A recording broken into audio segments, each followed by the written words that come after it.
हाय viewers, आज आपण बनवणार आहोत गव्हाच्या पिठाचे उकडीचे मोदक।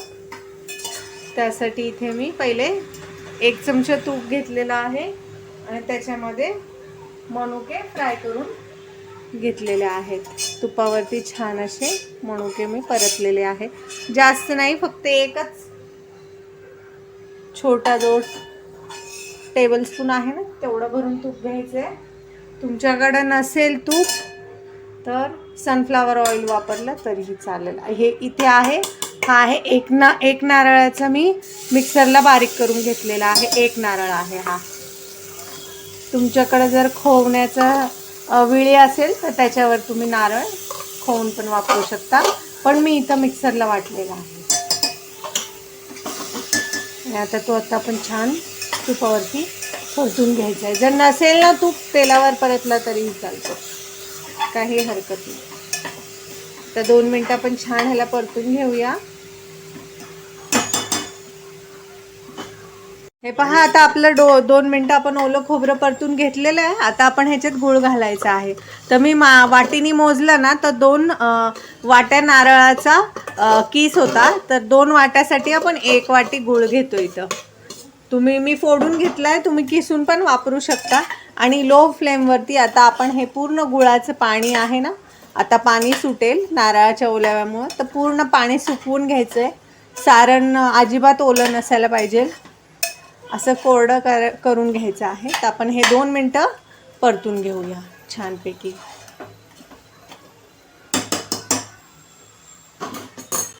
हे पहा, गूळ छान विरघळलाय, एकजीव झालाय नारळासोबत। तर आता आपण या स्टेजला ह्याच्यामध्ये ॲड करणार आहे भाजून ठेवलेली, मी 1 चमचा इथे खसखस भाजून ठेवली होती, आणि जे मनुके आपण फ्राय केले होते ना ते आपण ॲड करायचे आहेत ह्याच्यामध्ये, आणि ते पण या मिश्रणासोबत परतून घ्यायचे आहे। मिश्रण आपल्याला कोरडं हवं आहे, नाहीतर मग जेव्हा आपण मोदक उकडू ना तेव्हा मग पाणी सुटतं मिश्रणाला।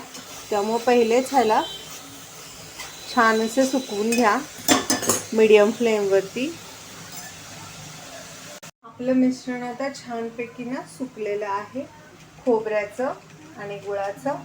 तर आता मी इथे ॲड करणार आहे छोटासा तुकडा जायफळचा आणि 5-6 वेलच्या मी बारीक करून घेतलेल्या आहे। हे पहा पावडर, तर ती आपण ॲड केली आहे। ही पावडर शेवटी ॲड केली आहे, म्हणजे ह्याचा सुगंध आपल्या मिश्रणात तसंच राहील।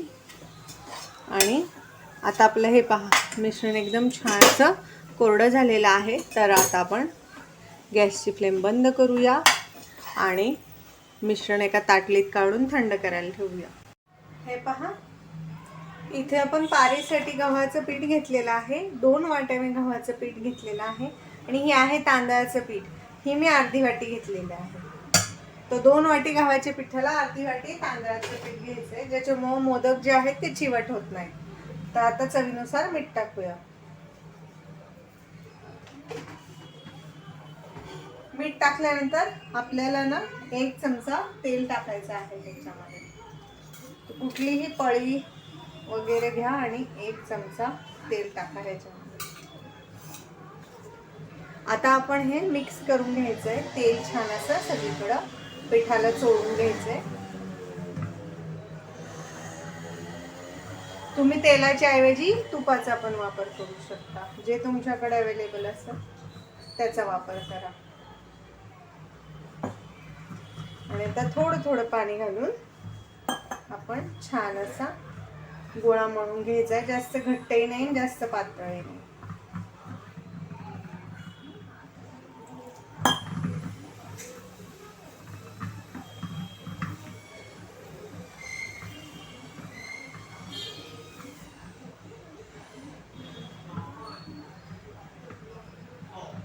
हे पहा, सॉफ्ट असा पिठाचा गोळा मळलेला आहे, आणि ह्याला थोडासा तेलाचा हात लावून ठेवून दिलेला आहे। आता आपण हा गोळा झाकून ठेवायचा आहे कमीत कमी 15 मिनिटं, म्हणजे हे पीठ छान भिजेल। त्यानंतर आपण मोदक करायला घ्यायचे, तोपर्यंत आपलं सारण देखील छान थंड होईल। हे पहा, आता आपण मोदक बनवण्यासाठी पिठाची एक छोटीशी गोळी घेतलेली आहे, अशी प्रेस करून आपण ह्याची छोटीशी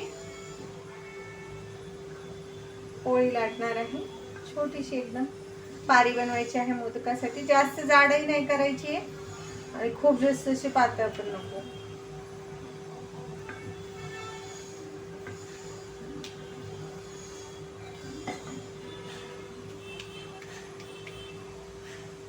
आता आपण ह्याच्यात सारण भरायचं आहे.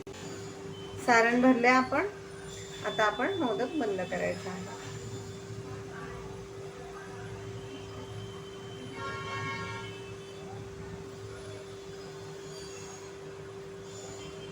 सारण भरल्यानंतर आहे ना पाकळ्या बनवायला इझी पडतात. आता या सगळ्या पाकळ्या एका दिशेने आपण झुकवायच्या आहेत आणि दुसऱ्या हाताने मोदक गोल गोल करायचा आहे. वरचं एक्स्ट्राचं पीठ काढून टाकायचं आहे. हे पहा, मी अजून एक मोदक तुम्हाला बनवून दाखवते. छोटीशी गोळी घ्या पिठाची.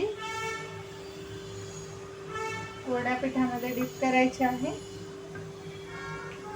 पारी बनवायची आहे. जास्त जाड नाही, जास्त पातळ नाही. हे बघा असं.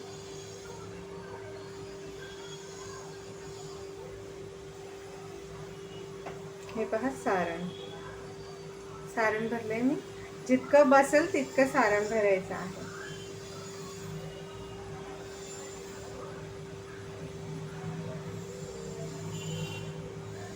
पहिली फिलिंग भरली ना की पाकळ्या करायला सोप्या जातात. त्यामुळे नेहमी पहिले फिलिंग भरायची आहे आणि मग मोदक बंद करायचा आहे. हे पहा.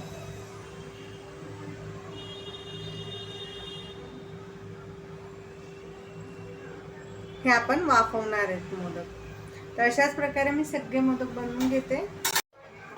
हे पहा व्ह्यूअर्स, आता आपले सगळे मोदक बनवून झालेले आहेत. मी खालच्या इथे कुकरमध्ये 2 ग्लास पाणी टाकलेलं. खाली एक कुकरचा डबा ठेवलेला आहे, त्याच्यात काही मोदक ठेवलेत. ह्या डब्यामध्ये काही मोदक ठेवलेले आहेत.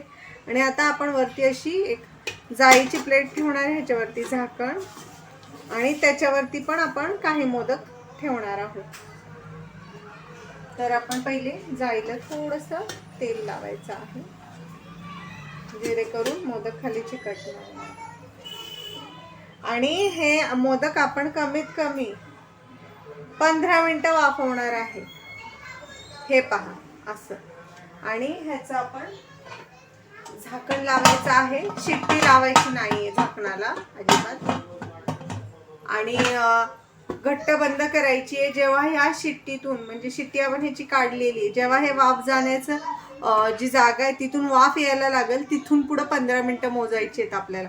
बरोबर 15 मिनिटं झाली की झाकण खोलून बघायचंय. मोदक जर शिजले असतील तर ते हाताला चिकटत नाही, त्याला एक छान चकाकी आलेली असते, तर समजायचं आपले मोदक शिजलेत.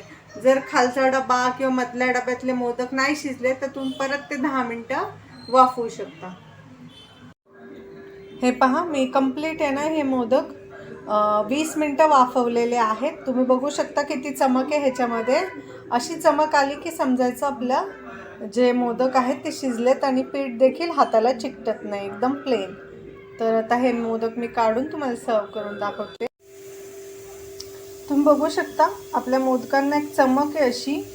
ही चमक अशी आली ना मोदकांना की समजायचं की मोदक शिजलेत. जर तुम्ही माझ्यासारखे डब्यांवर डबे ठेवून जर मोदक वाफवले आणि खालच्या डब्यातले जर मोदक शिजले नाहीत तर ते तुम्ही परत 15 मिनिटं वाफवायचे आहेत. किंवा चाळणीत ठेवून तुम्ही खाली पातेल्यात पाणी ठेवून वर चाळणीला तेल लावून त्यात मोदक वाफवले तरीही चालतील. पण 20 मिनिटं तुम्हाला चाळणीवर वाफवावे लागतील, कारण गव्हाचं पीठ शिजायला वेळ लागतो, तांदळाचे पटकन होतात. तर हे मी कुकरमध्ये वाफवल्यामुळे 15 मिनिटं वाफवलेले आहेत. आपले मोदक रेडी आहे. आता मी हे तुम्हाला सर्व करून दाखवते. हे पहा व्ह्यूअर्स, आपले छान छान असे मोदक तयार आहेत. गव्हाच्या पिठाचे उकडलेले मोदक मी माझ्या पप्पांसमोर ठेवलेले आहेत. तुम्हीही हे नक्की करून पहा. रेसिपी कशी वाटली ते कमेंटमध्ये नक्की सांगा. रेसिपी आवडल्यास चॅनल लाईक करा, सबस्क्राईब करा. हे मोदक नक्की बनवून पहा. मी तुम्हाला एक मोदक तोडून देखील दाखवणार आहे. हे पहा व्ह्यूअर्स, आपला मोदक मी तुम्हाला तोडून दाखवते. हे पहा, दिसतो ना टेस्टी टेस्टी, यमी यमी. तर ही मोदकची रेसिपी तुम्ही नक्की बनवून पहा.